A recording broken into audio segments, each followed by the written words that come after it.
Hey there, creepy peeps, and welcome to day 16 of 31 Days of Horrorween.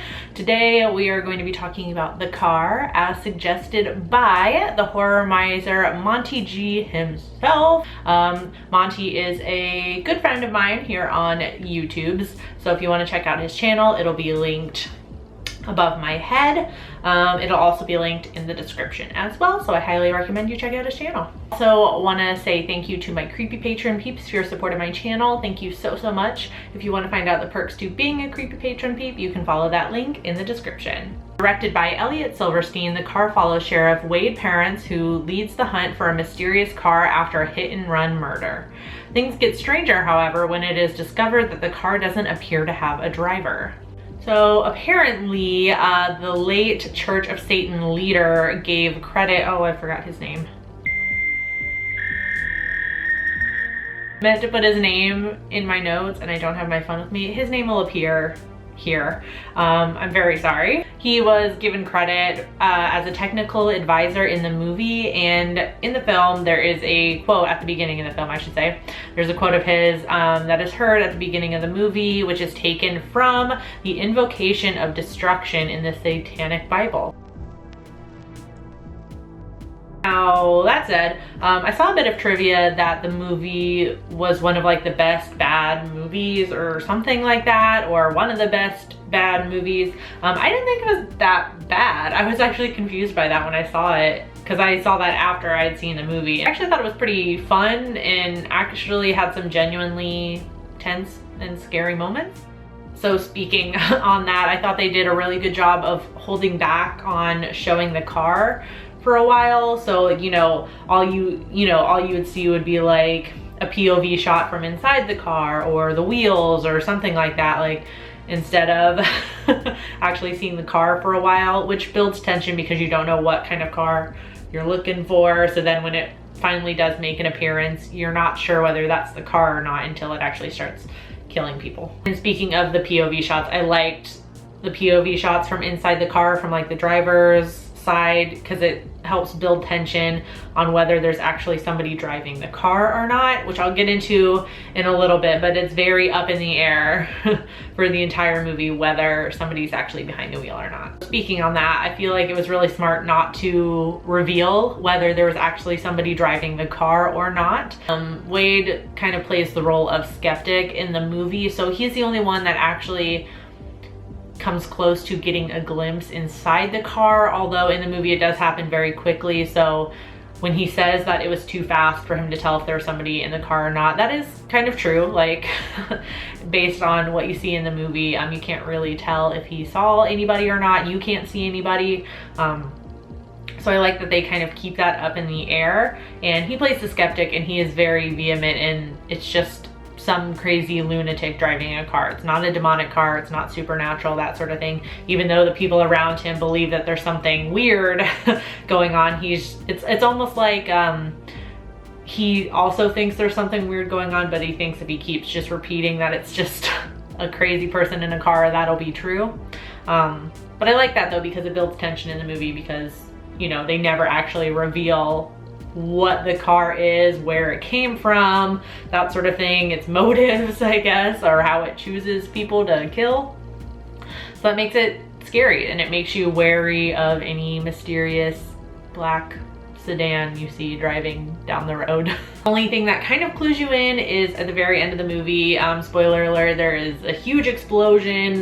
They blow the car up. Amidst the flames, you see what you think is kind of like a demonic figure, like a dragon looking sort of thing, demon looking sort of thing. And then again, Wade kind of just denies this, saying like, it's over. It doesn't matter now anyway because it's over, that sort of thing. Kind of blows it off, but the effects for it were actually not that bad. Like, don't get me wrong, they weren't great. This movie came out in 1977. It wasn't great given what we have now, but for how long ago this movie came out, it actually really was not that bad. Like, I was quite impressed.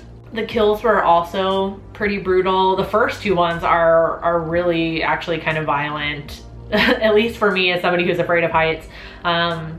So it really sets the tone for the movie, I feel like. It's like two bikers and they each get pushed off of the road, and they're driving, of course, along like bridges and these like really steep cliffs, and so there's like these gnarly shots, you know, of biker falling from this super high bridge, and I'm terrified of heights, so that was pretty freaky. And plus, you know, the idea of just getting run down by a car in general is terrifying.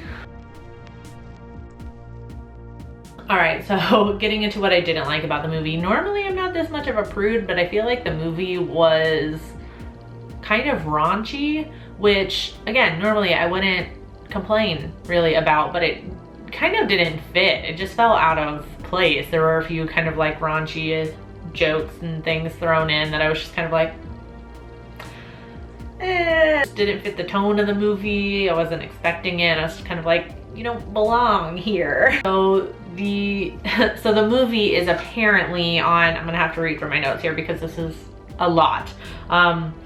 The movie is listed among the 100 most enjoyable bad movies ever made in the Golden Raspberry Award founder John Wilson's book titled The Official Razzie Movie Guide. The only reason I can guess that it was listed among like bad but enjoyable movies is the dialogue and some of the acting performances. Some of the dialogue is pretty bad, and some of the acting performances are pretty bad. But I mean, not the worst I've seen, although it is like bad but enjoyable movies. So I agree with that, I guess. And I know this has nothing to do with the actual movie that I'm aware of, because I watched this on Amazon and I had the subtitles on, and whenever the car is like hunting somebody down, killing somebody, it like honks, you know, like blowing its horn, that sort of thing.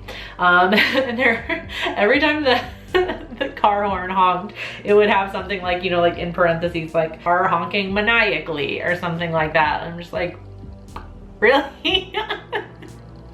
I didn't know that was a thing. I mean, hats off to whoever designed the car horn, I guess, because you were really conveying that car's emotion. So was the car worth it? I think it's worth watching at least once. Like, I don't know, like I had never heard of the movie, and I mean, I'm glad I'd heard of it now, because it was like, I had a good time watching it. I'm gonna give it a 3 out of 5. On IMDb, it has a 6.1 out of 10. On Rotten Tomatoes, it has a 27% critic score and a 51% audience score.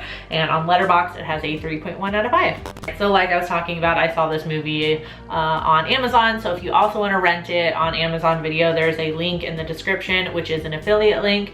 There's no pressure to use it, but if you do, it does help out the channel. And on my blog, there is a whole page for Amazon affiliate links for everything that I've watched this month thus far. So you can go find the same exact affiliate links over there as well if you want. If you've seen the car, let me know in the comment section down below what you thought about it. As always, I do hope you enjoyed this video. If you did, please give it a thumbs up. Subscribe if you're new here and become a creepy peep today. I post videos Monday through Friday regularly, and then every single day this month there is a movie review for October. Thank you so much for watching, and until next time, stay strange. Bye!